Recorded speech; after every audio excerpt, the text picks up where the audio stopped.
On the morning of November 9th, 1967, Werner von Braun stood at a window in the Kennedy Space Center firing room and watched 5 years of his life leave the ground.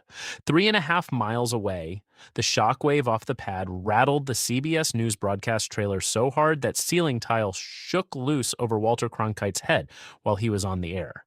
The machine that made that sound was called the Saturn V, and it was the most powerful vehicle human beings had ever built.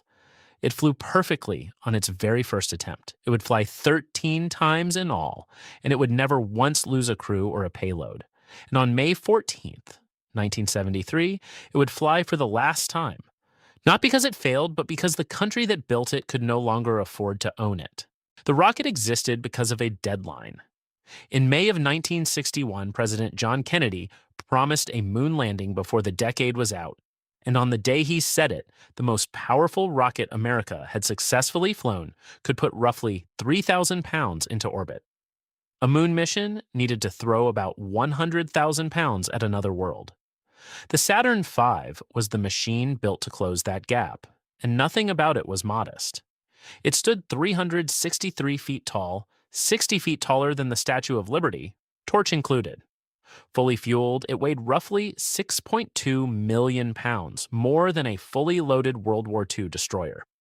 The design came out of von Braun's team at the Marshall Space Flight Center in Huntsville, Alabama, and it was organized as 3 stages, each with one job. The first stage burned kerosene to punch through the thick lower atmosphere. The 2 upper stages burned liquid hydrogen, a fuel that delivered far more push per pound, but had never been tamed in tanks anywhere near this size. The muscle lived at the bottom. 5 F1 engines built by Rocketdyne in Canoga Park, California, together produced about 7.5 million pounds of thrust. A single F1 put out roughly the same power as the entire first stage of the Saturn I that came before it. The fuel pump alone on each engine generated an estimated 55,000 horsepower, and its only job was to feed the fire. Feeding that machine was its own spectacle. A fully stacked Saturn V held roughly 5.6 million pounds of propellant loaded through the night before launch, and the super cold oxygen chilled the tank walls until the whole lower rocket wore a jacket of frost. At ignition, sheets of that ice broke loose and fell like a collapsing glacier, which is why every launch film of a Saturn V begins with what looks like the rocket shedding its own skin. That fire nearly ended the program before it began. In early testing, the F1 kept destroying itself through combustion instability, a violent rattle inside the engine bell that could tear the machine apart in under a second. The team at Marshall, led by an engineer named Jerry Thompson, settled on a brutally direct test. They detonated small explosive charges inside running engines on purpose to prove the design could swallow a blast and steady itself within milliseconds. By 1965, the F1 could take the bomb and keep burning. If you stood on the Space Coast for a launch, you did not watch a Saturn V. You felt it. The ignition flash reached you first, in complete silence, a light too bright to look at directly. Then, seconds later, the sound arrived. Not a roar, but a staccato crackle, like canvas tearing next to your ear, and a pressure that thumped inside your sternum and set off car alarms in the parking lots. If you were one of the roughly 1 million people camped along the causeways for Apollo 11, you heard Jack King's voice counting down through a transistor radio on your dashboard. And when the count hit 0, you waited, because the rocket climbed its own length before the noise ever touched you.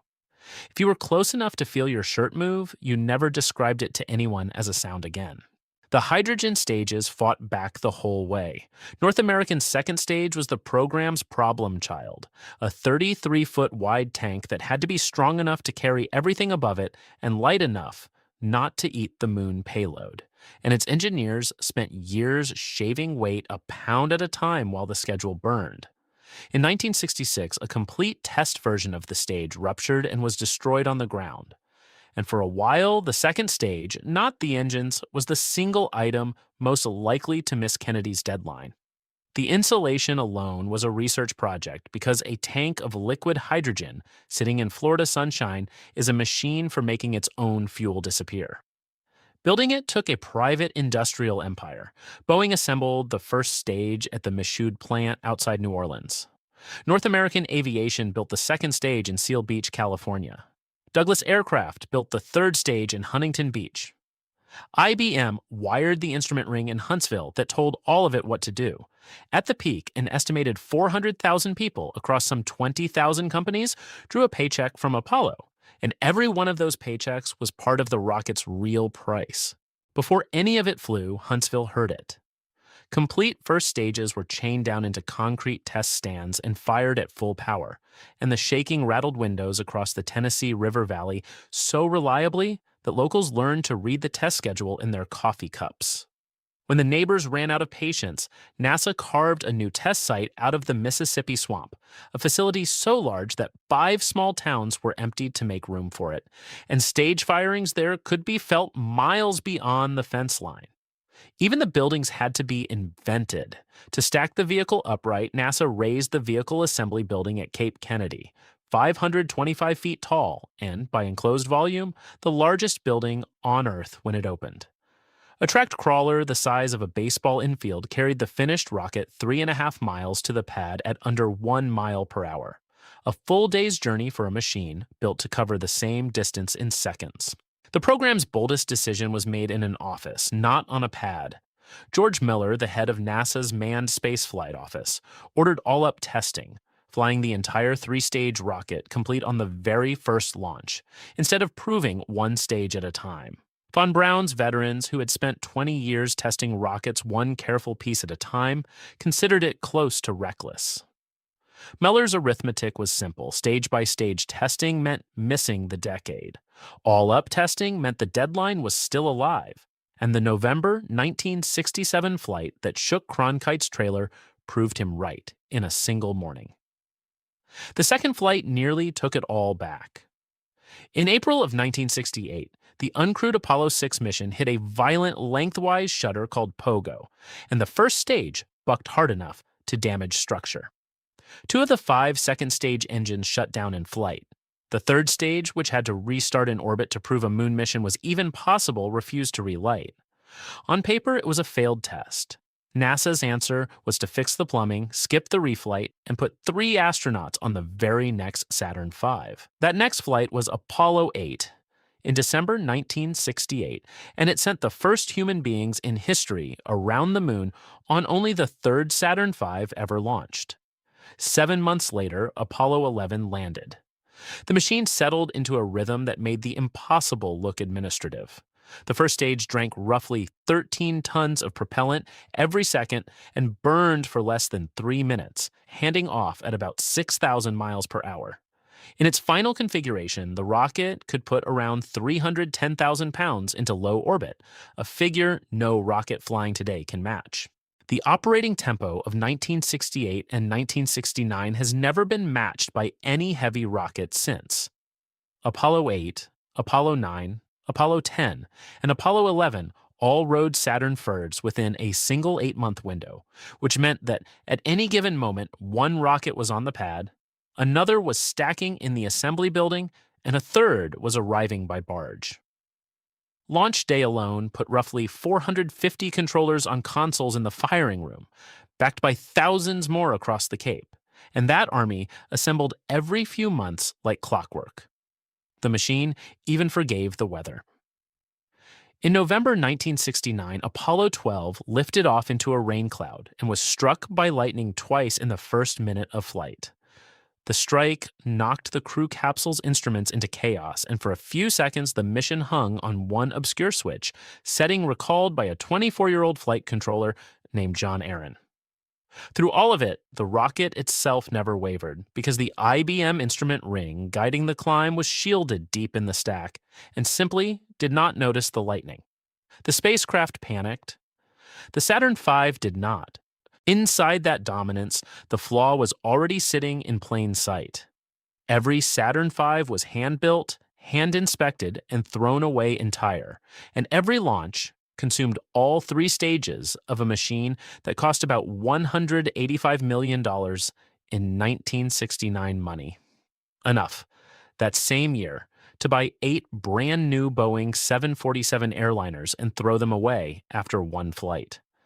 The Saturn V had exactly one customer and exactly one job. Nobody else on Earth needed to mail 100,000 pounds to the moon. Confidence in Huntsville ran ahead of the arithmetic. NASA ordered 15 flight vehicles. Von Braun's planning office sketched follow-on programs that used Saturn hardware to build orbital stations, and eventually to aim at Mars in the 1980s.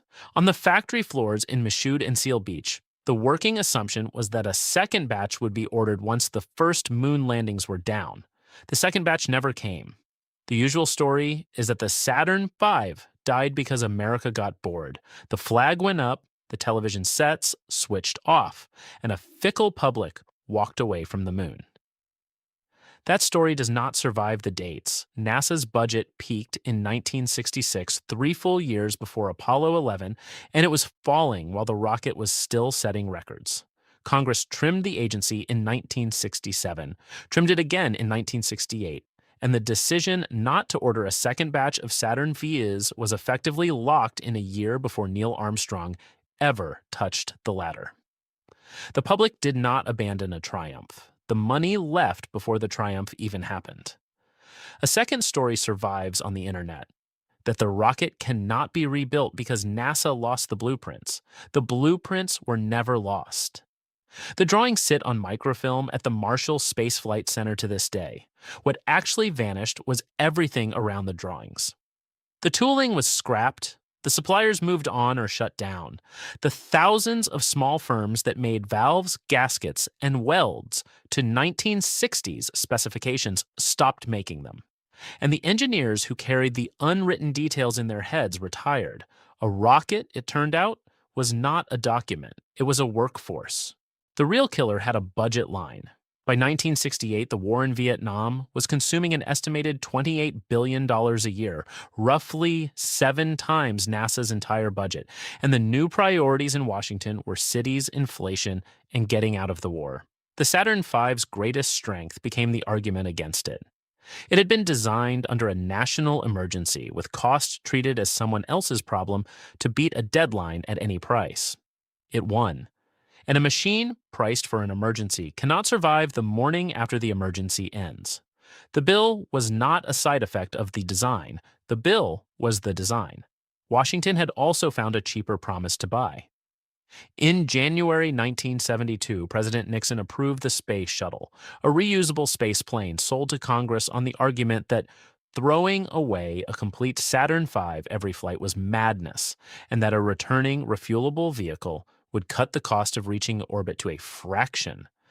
Against a promise like that, a hand-built, expendable giant from the previous decade had no defense on paper.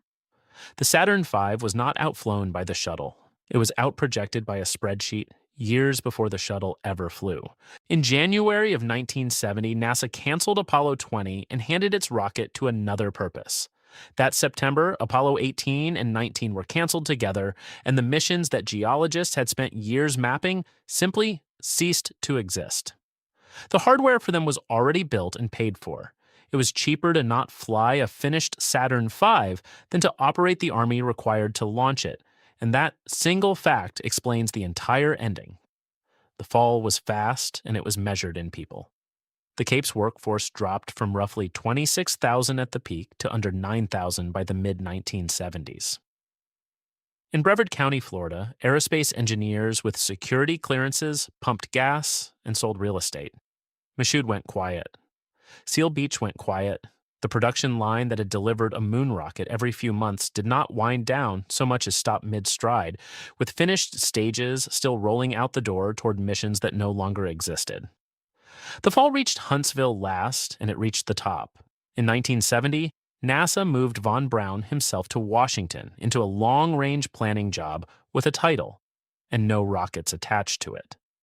The man who had spent his entire adult life building launch vehicles spent 2 years writing studies that nobody funded, and in 1972, he quit the agency altogether for a job in private industry. He died in 1977, 4 years after his rocket's final flight. Apollo 17 left the moon in December 1972, and no Saturn V ever carried a crew again. The last flight of all came on May 14th, 1973, and it was a strange one. A two-stage Saturn V with no crew and no moon in the flight plan, carrying Skylab, America's first space station, itself a converted Saturn III stage. The most powerful machine ever flown ended its career launching a piece of itself. Two complete flight vehicles were left over plus spares. For decades, they lay on their sides outdoors at Houston and at the Cape. The actual rockets built for Apollo 18 and 19, rusting in the rain with birds nesting in the engine bells. Visitors walked past them the way you walk past a beached whale. A third giant, assembled from test and spare stages, lay in the grass at Huntsville within sight of the museum gift shop.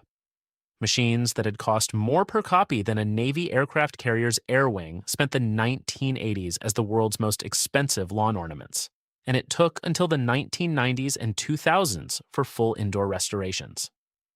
Today, they rest in climate-controlled halls, pointed sideways at nothing, and the buildings raised over them are among the largest museum structures in the world, built for a single exhibit each. The backup Skylab station, a complete flight-ready workshop that never got a rocket, went to the Smithsonian, where tourists now walk through the middle of it. The spare hardware of the Moon program did not become a fleet, it became furniture. The engineers who built the Saturn V were not wrong about anything that mattered. 13 flights, 13 successes, in an era when rockets failed routinely. The machine did the only job it was ever asked to do, every single time it was asked. Even its economics were not a mistake. They were a choice made deliberately by a country that decided a race against the Soviet Union was worth any price, and then, having won, stopped paying. The clearest measure of the achievement is the machine built to beat it. The Soviet Union answered the Saturn V with a giant of its own, the N1, a rocket of comparable size that flew 4 times between 1969 and 1972, and failed 4 times, once destroying its own launch pad in one of the largest non-nuclear explosions ever recorded. The best rocket engineers of the rival superpower, given the same problem and similar money, could not make their version work even once. The Saturn V went 13 for 13. Pieces of it refused to die. In 2013, an expedition funded by Jeff Bezos hauled F-1 engine wreckage up from 14,000 feet of Atlantic seawater, and conservators cleaning the parts found a serial number, 2044, that traced one thundering scrap of metal directly to Apollo 11. The crawlers that carried the Saturn V to the pad were rebuilt and carry NASA's newest moon rocket, today 60 years after they were welded. And not until November of 2022, 49 years after the last Saturn V flew, did another American rocket finally leave a pad with more thrust. The record held for half a century. The Saturn V also remains, to this day, the only vehicle that has ever carried human beings beyond low Earth orbit. Machines built to win a race do not survive the finish line. That is the whole law of the Saturn V, and it applies to more than rockets. If you ever felt that staccato crackle land in your chest from 10 miles across the Florida marsh, you already know the verdict because your body reached it before your mind did. Nothing since has sounded like a Saturn V. Nothing since has needed to.